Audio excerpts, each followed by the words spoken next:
As narrativas de nascimento de Jesus, dentro dos textos do Novo Testamento, estão presentes apenas nos evangelhos de Lucas e de Mateus. Lendo com muita atenção essas narrativas, nós vemos que são radicalmente diferentes, são produções independentes. Um caso muito interessante disso é o relato da fuga para o Egito, que está explícito apenas no texto de Mateus. Ou seja, ao ler o material de Lucas, Jesus não vai com José e Maria para o Egito. É apenas e tão somente numa percepção harmonizada que nós conseguimos casar o relato de Lucas com o de Mateus. Mas não é sobre isso que eu queria conversar com vocês hoje. O ponto é por que Mateus desloca Jesus para o Egito. Em vídeos anteriores aqui no canal sobre narrativas do nascimento de Jesus, eu ponderei que o Evangelho de Mateus é um esforço de transformar Jesus em o novo Moisés.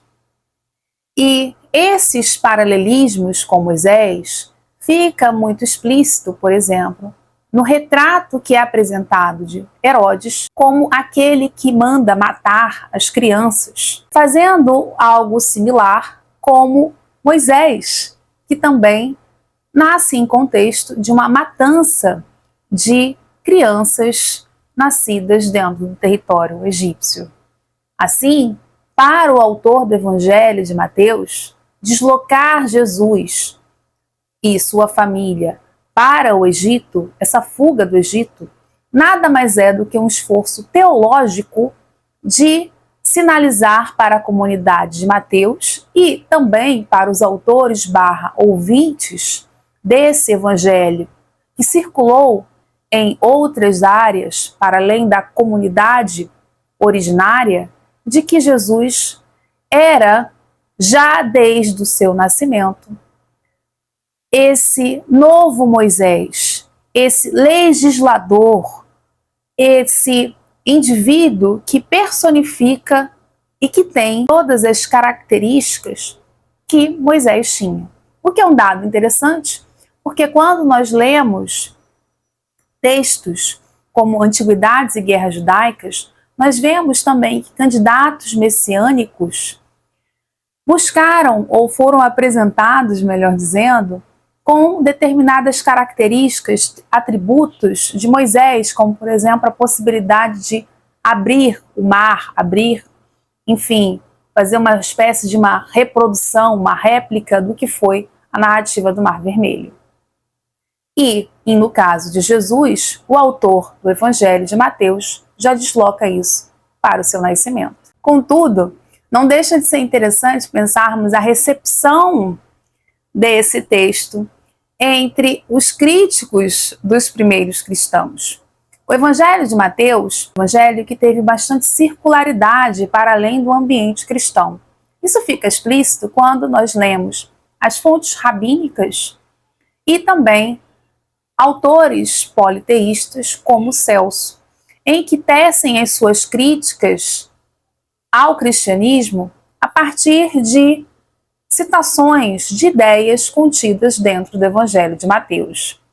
Isso fica claro, por exemplo, quando nós vemos que tanto Celso quanto as fontes rabínicas falam ou deslocam Jesus também para o Egito, com preocupações radicalmente diferentes. No caso, por exemplo, de Celso e também das fontes rabínicas, nós vemos que esse deslocamento se dá para tentar ocultar a verdadeira natureza de Jesus, que seria, segundo Celso e essas fontes rabínicas, um filho bastardo, fruto de uma relação fora do casamento. E, mais do que isso, apresentam Jesus como um mago, um charlatão, em que ele aprende esses elementos quando vai viver no Egito. Então vejam, enquanto o autor de Mateus apresenta essa fuga do Egito como a prova, uma demonstração de que Jesus é o novo Moisés, para as fontes rabínicas e para Celso, essa seria a atestação de que Jesus não passava de um charlatão. E que o Egito é o lugar idealizado para a prática da magia, para a prática do ilusionismo, do engano. E isso não deixa de ser interessante, porque então nós estamos vendo que essas narrativas de nascimento constroem um Jesus que em nada dialoga com o Jesus histórico. Em nada fala sobre esse camponês nazareno do século I.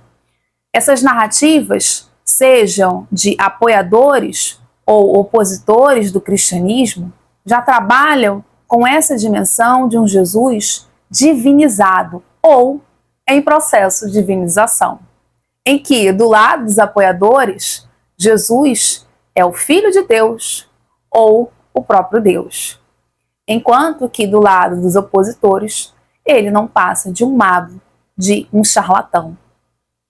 Ora, a gente observa então que o cristianismo, nesse sentido, está sendo imerso dentro do campo da magia e que, ao ser comparado Jesus como um mago, um charlatão que aprende práticas do Egito, é o mesmo que dizer que ele adquiriu práticas do Oriente, um olhar, inclusive, bastante preconceituoso do outro, estrangeiro, em que magia, charlatanismo é o outro, não é desse ambiente próprio do judaísmo, do cristianismo ou mesmo desse universo romano. E, em contrapartida, nós vemos autores como o Evangelho de Mateus, que ao fazer esse deslocamento, tentam apresentar Jesus com tributos tanto de um candidato messiânico próprio desse universo judaico, mas também com características de deuses e semideuses desse universo helenístico romano. Em outras palavras, nós estamos falando de um embate de teologias. Ora, assim sendo, quando falamos em nascimento de Jesus, esqueçam história. O máximo que nós podemos entender são as recepções e os contextos históricos para as produções dessas teologias. Mas, para sabermos que Jesus, do seu 0 aos seus 30 e poucos anos, momento que situa sua vida pública, não há absolutamente nada de história a ser dito. Apenas e tão somente no campo teológico. Enfim, pessoal, era isso. Se você ainda não é inscrito, se inscreva no canal, deixe seu like, compartilhe esse vídeo com amigos e familiares. E que tal tornar-se membro do canal? São 3 categorias, só escolher a sua. Ah, e nesse vídeo você também pode mandar um valeu demais. É uma forma de também ajudar na manutenção do meu trabalho. Muito obrigada e até a próxima!